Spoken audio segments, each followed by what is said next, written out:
Good morning, class. So only 17 students are present. Okay. Am I audible, students? Yes, ma'am. Okay. Yeah, so I think today will be my last class, in fact. So I'll just be sharing my screen. So before I start the contents, let me share my screen. Give me a minute.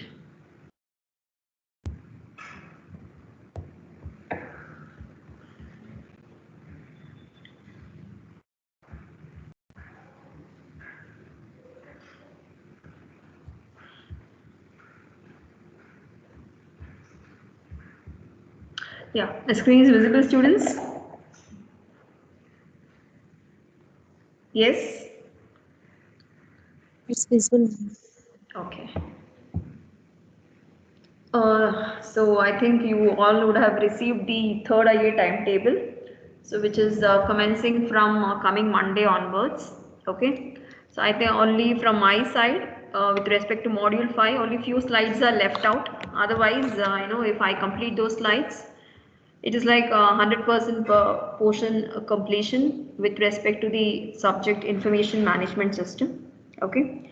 So now the responsibility lies on your shoulder a lot. Okay. You have to do well in your internal assessment. Okay.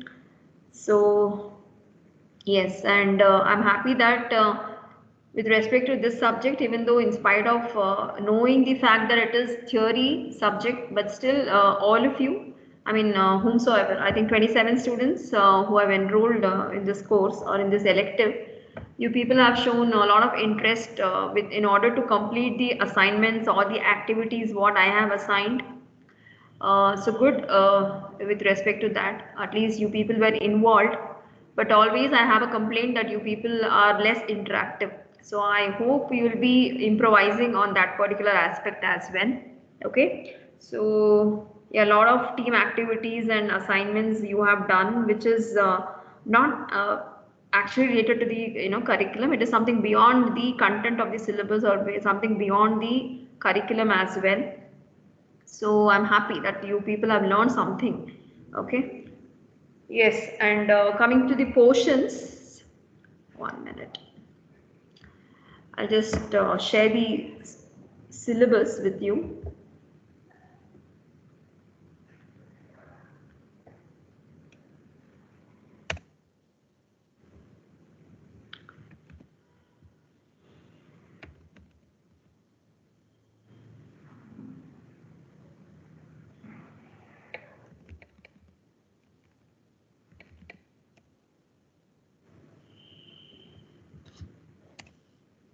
Yeah.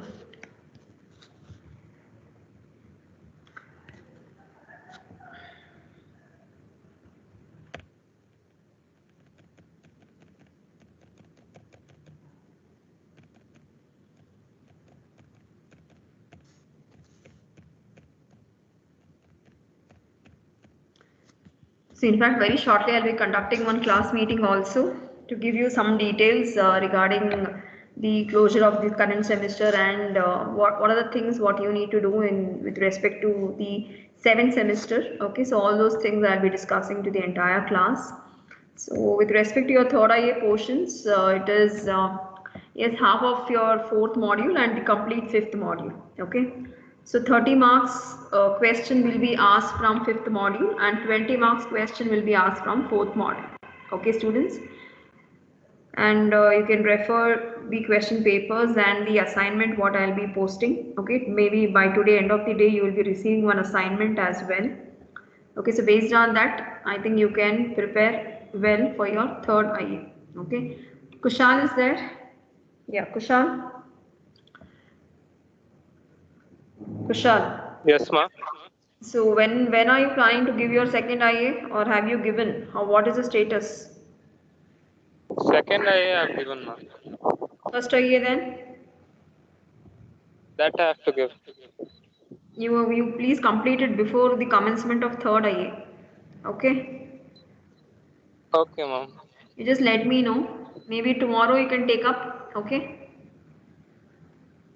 Uh, Yes, ma'am. I'll. You just let me know, okay? You just later ping me so that I can finish finalizing your marks because the next week onwards it's third year, right? So before that, I just want to complete all the pending assignments of your class, okay? Okay, Okay ma'am. then. Sure. Yeah. So, so last few slides of module 5 with respect to decision support system. So we'll quickly see that.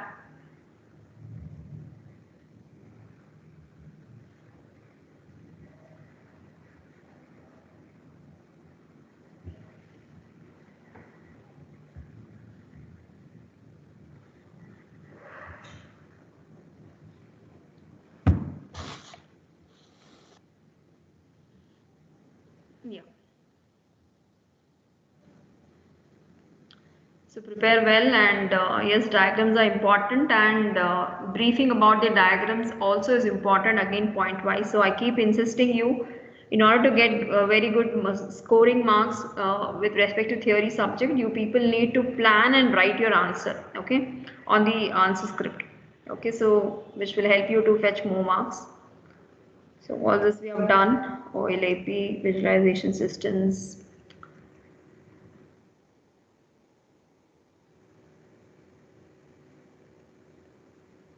The domains of AI.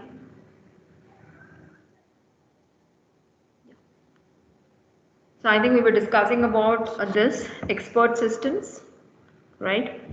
I think this also we have completed. Can anyone just let me know where exactly we had stopped in the last class? I think this we had completed. Inference engine, user interface programs, explanation programs. Yeah, this was done. And I think I had asked you people to draw this particular diagram, right? Components of an expert system.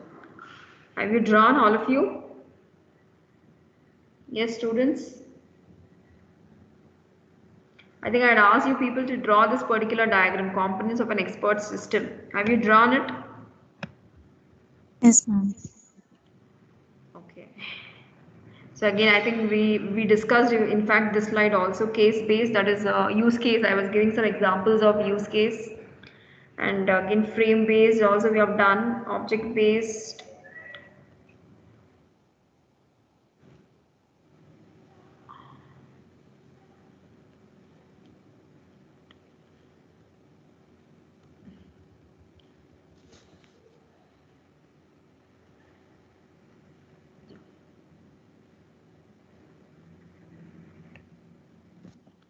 So we just look at the expert system application categories.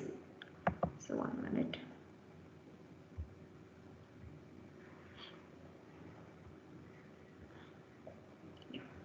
So expert system application categories comprises of various main bifurcations. So first and foremost is decision management. So again we all know that how important decision making is, and when it comes to managing the decision making process, even it requires a lot of expertise as well. It could be the expertise with respect to experience, what the person would have gained, or what the system is gained by learning the various data, or by training the historic data available, the company's historic data.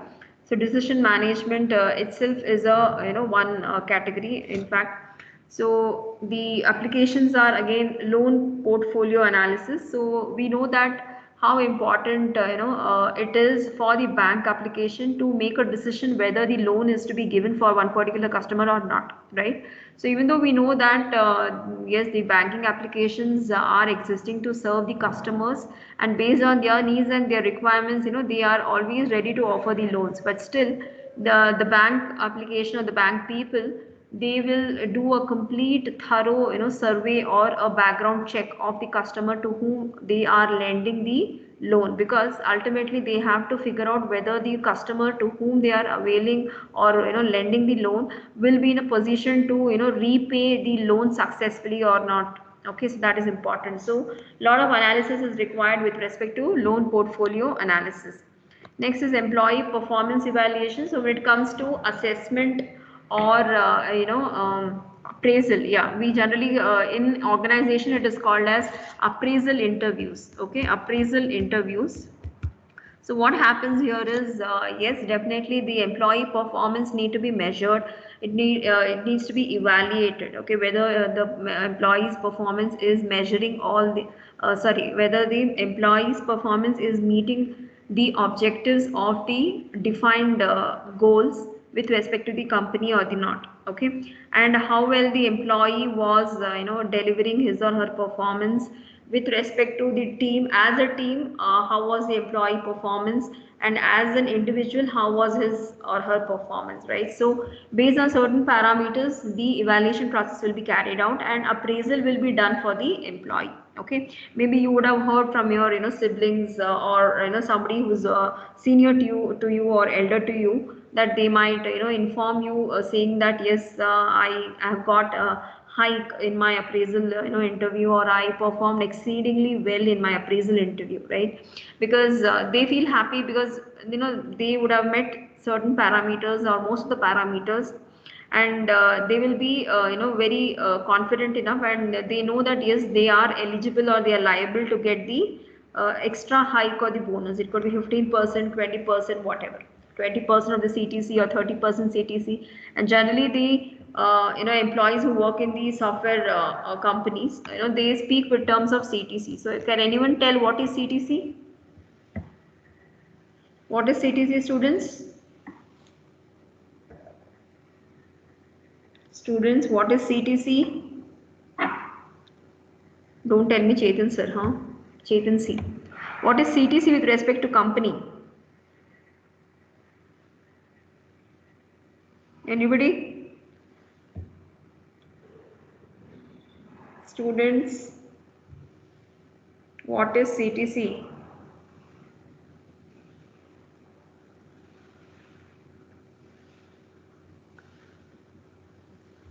Am I audible? Yeah, my voice is there, I think. What is CTC, students? You know or you don't know?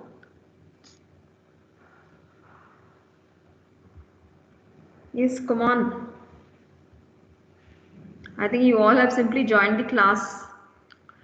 CTC is cost to company. Okay, so what is the cost, to the company, what you bear, okay, so that you can deliver the performance. Okay, so that is called as CTC.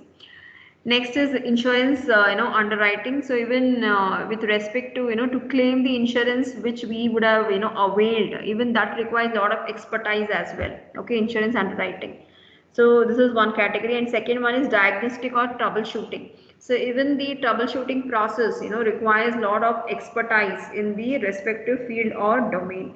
Okay, so yeah. So it could be troubleshooting or diagnosis of any hardware component or any spare parts of the engine or a huge lathe machine. It could be anything, or even it could be troubleshooting of the laptop or the the OS or the corrupted mother disk, motherboard, or any other components. Okay, so it requires the knowledge of prior knowledge of equipment calibration. So calibration is, it's like it is one means to where we fix the standard or the threshold is fixed. Okay, equipment calibration. So beyond that, it is like it gives certain readings. So you have to what to say, you have to equalize the equipment. Okay, so that is called as equipment calibration. See, best example is your ADE lab, or your microcontroller subject lab.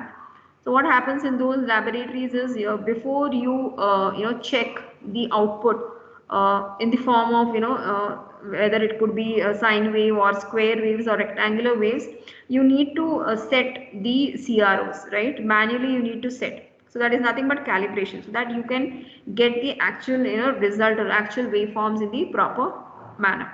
Next is help desk operations. So even this also, help desk operation, it is not that maybe only technical issues will be reported. There are some help desks which will generally deal with even troubleshooting as well. So you might have seen or you might have witnessed that now most of the laptops, they have the online help center. So if if the system runs into any issue, then we can connect to the health center, troubleshooting health center in the with the help of internet, and we can try resolving the issue. Okay, Medical diagnosis, yes. Now, since the health sector is the major or the most predominant, domain now or center of focus, medical diagnosis is again important, and how important it is if something goes wrong with respect to medical application or medical field.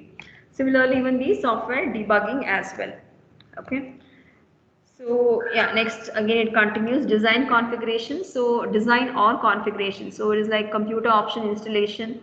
Yeah. So whenever you try to install any software, open source software, majority of the time it is only that we download the exe file, we double click and we follow certain instructions. Either it is like checking the check boxes. Uh, to claim that yes, we agree to the rules and regulations of the company, or open source user license agreement or something, and then just clicking next and something. Okay, so that completes the installation process. But sometimes it so happens that for installing some of the or for interfacing the software and the hardware components, it requires to install even the specific device drivers of the hardware.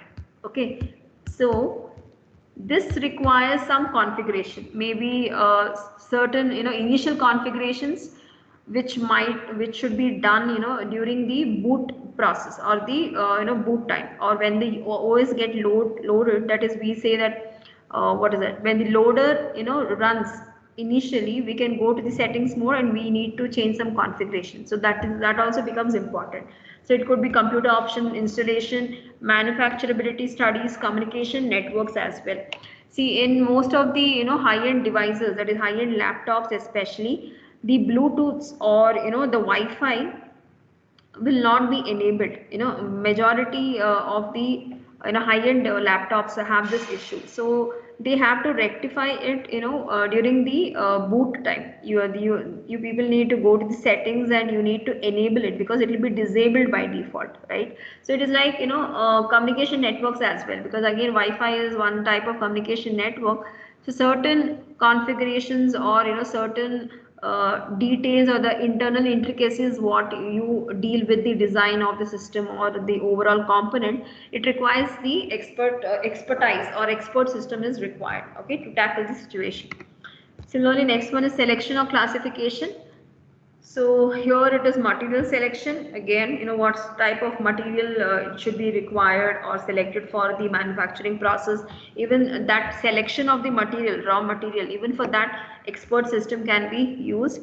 And delinquent account identification. So this is nothing but the fraudsters, or identifying what malicious accounts or unauthorized account, or some fraud accounts.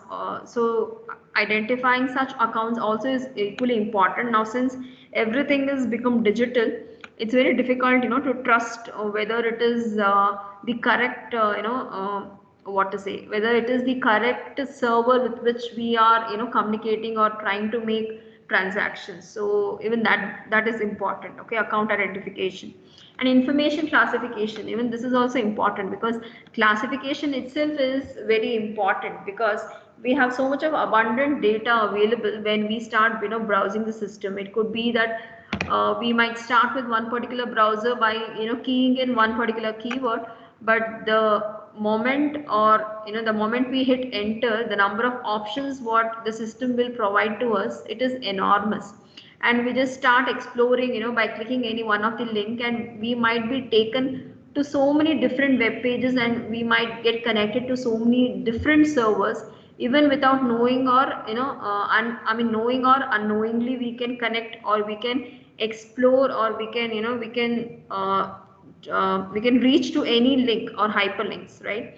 So again, each and every time whenever we click that back button, we should immediately go back to the previously visited web page, right? And that is definitely the application of stack we were seeing.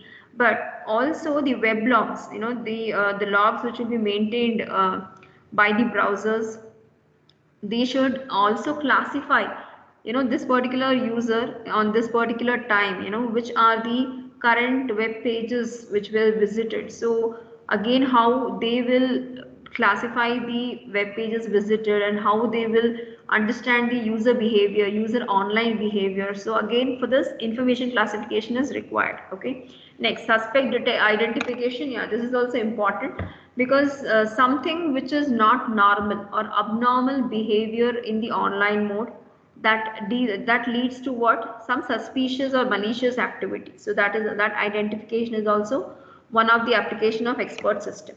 And yes, definitely the process monitoring and control. So this process monitoring and control is with respect to maybe very large manufacturing company or very large production companies, okay, where the entire process should be monitored, or the manufacturing of material should be controlled in a very high temperature or very high temperature. So it should be done in a controlled manner. Moving further, yeah, for process monitoring control, you have machine control, and that this we have already discussed, including robotics, inventory control, production monitoring, and chemical testing. So coming to next, what are the benefits of expert system? So it captures the expertise of an expert or group of experts in a computer-based information system. So it basically deals with the expertise of the system, right? So the expertise of the system will not be got or will not be acquired over a single day or overnight, right? So it is over a continuous period, successive period, okay, or continuous timeline, the system becomes expert. Okay, so this is again, see, hence it is mentioned as expertise of an expert or group of experts who is good in, or who have excelled in computer based information system. So benefits is definitely faster and more consistent than an expert, right? Because everything is done in the form of computers, that is data, that is soft data, that is data is available. So faster and more consistent than an normal or human expert, and can contain knowledge of multiple experts. This is also important because again the human brain, it has limitations, its own limitations, and what to say, capabilities. We are capable enough to remember so many things, but not exceeding our limit, right? So there are some limitations even with respect to the human experts. So but this limitations can be overcome by the systems which are which are termed as expert systems, okay, because they can contain or they can process the knowledge of multiple expertise. Next is does not get tired or distracted the way the humans, generally we get tired if more amount of work is being pressured on us, or we carry out the work, daily work, beyond our limits, then definitely we get distracted and we get tired and cannot be overworked or stressed. Yes, we know that, and it helps preserve and reproduce the knowledge of human experts. So ultimately, the knowledge base or the knowledge system can be saved for future use. That is more important, because if the last point is compared with respect to human beings, then definitely maybe we are very, we have a sharp memory and we might even remember things which happened 5 years before or 10 years before, but not beyond that, right? But computer systems or information system, they are not designed in that way, because they need to collect or maintain, they need to store, maintain, update, the data which exists from very huge gap or very huge period.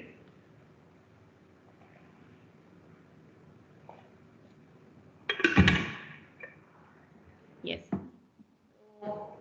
even though when we say that there are so many benefits or advantages or pros of one particular entity, definitely there will be some limitations as well.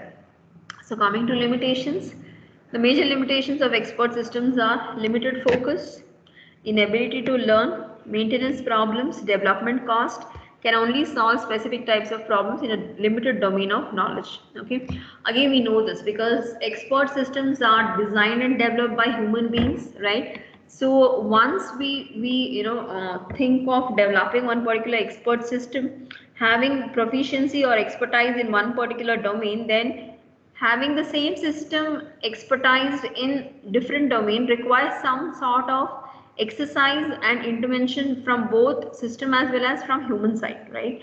So it cannot we cannot consider that the expert system, whichever is being designed for decision support system, They can be used for all the domains, or to tackle the decisions, or to deliver their expertise in each and every domain. Yeah, moving next. So how to develop the expert system? So developing expert systems requires some criteria, okay, in a very systematic manner. So suitability criteria for expert system. So we need to keep a check with respect to domain, with respect to expertise, with respect to complexity, structure and availability. So when we come to the first one, that is domain, the domain or subject area of the problem is small and well defined. So generally we should start with the one particular target, or one particular problem area. So if I choose the IoT as the domain, then the domain or the subject area of your problem should be small and well defined with respect to that particular domain. And expertise, so a body of knowledge, techniques and intuition is needed that only a few people possess. So expertise again, so if I am trying to design and develop an expert system on IoT, okay, which can take automated decisions, or the decisions and the post action, post decision, even actions are taken in the automated way or in the automated fashion, then definitely some inputs need to be given for the development of the system by those experts who are having a wide experience in the IoT field, right? So a body of knowledge, techniques and intuition is needed that only a few people possess. And complexity, solving the problem is a complex task that requires logical inference processing. So if we are building expert systems for to tackle the complex system or complex application. Now see, designing or manufacturing mobile phone, okay, so right from the initial process till the final product is what, in this case it is a mobile phone. So it requires so many intermediate operations, right from your PCB, that is process PCB manufacturing is required, right? Next, you need to fabricate. Fabrication is also important, where lot of sensors and chips are fabricated on one printed circuit board, okay, one PCB, and that entire assembly is fixed in the frame of the mobile. Then the batteries is also included, and there is a time limit, or what to say, for each and every step or for each and every process. There is a defined, well defined way or methodology how to do it and what not to do, okay, what to do and what not to do, or if to put it in very simple terms, do's and don'ts, right? So do's and don'ts. So the final product, we know that a mobile phone needs to be, is the end product. But if you start, if you start doing reverse engineering, and if you see how the mobiles are developed or how the mobiles are manufactured, then there are a lot of intermediate process as well, which is very, very complex. Okay, and even since fingerprint sensors, I mean sensors are used, so people who work with those sensors, they need to be very careful. They need to wear their gloves, or the finger protections, so that their fingerprints are not being captured by those sensors. So it is very sensitive issue, in fact. Okay, so there are so many things. This was just one example what I took with respect to the manufacturing mobile phones. But similarly, if you take manufacturing of any particular process or product, definitely the complexity is involved. Okay, structure, yes, the solution process must be able to cope with. Yeah, it should be the solution or the process, the step by step process to be followed. In the entire export system, it should be in a very structured or in a very well organized manner. Okay, next, availability. So availability is again important. So if you design the system, that itself is not sufficient. The system should be available as well. Next, development tool, it is expert system shell.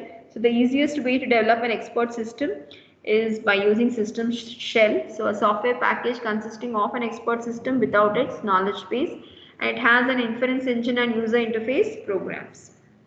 And we had seen this inference engine and user interface programs. They are in fact the components or components of expert system.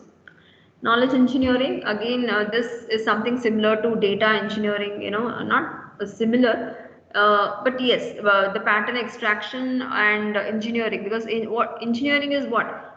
Engineering is a systematic method of providing solution to any real-time problem or the problems faced by the society. So in that context, knowledge engineering comes into picture. So who is a knowledge engineer? Generally, he works with the experts to capture the knowledge. So those knowledge can be in terms of raw facts or data or statistics or some thumb rules they possess, and builds the knowledge base, and if necessary the rest of the expert system, and it performs a role similar to that of system analyst in conventional information system development. Next is neural networks. So yes, I think you would have heard about neural networks. So computing systems modeled after the brain's mesh-like network of interconnected processing elements called neurons. So interconnected processes operate in parallel and interact with each other, allows the network to learn from the data it processes. Okay, so this is also there. So similar to how the human brain, brain comprises of neurons. Okay, in the same fashion, even the neurons, neural network is connected. Okay, the network which is set up by neurals or neurons, especially, that is being used to compute something or to predict something. So that is called neural networks, and it can have any number of layers. Okay, number of hidden layers also decide the accuracy of the output generated, and there is always this feedback mechanism, or back propagation. It is called as back propagation, in fact. So you making use of this, you can in fact you can see to it that the accuracy of the entire module is increased or enhanced. So back propagation can be used. Next is fuzzy logic. So again, when we discuss with artificial intelligence, is one of the emerging technology, and how there are various domains with respect to artificial intelligence. It could be the natural language processing or the cognitive science or the robotics. Similarly, even the fuzzy logic is also one of the domain, in fact. So you can see here fuzzy logic, it resembles the human reasoning and allows for approximate values and inferences and incomplete or ambiguous data.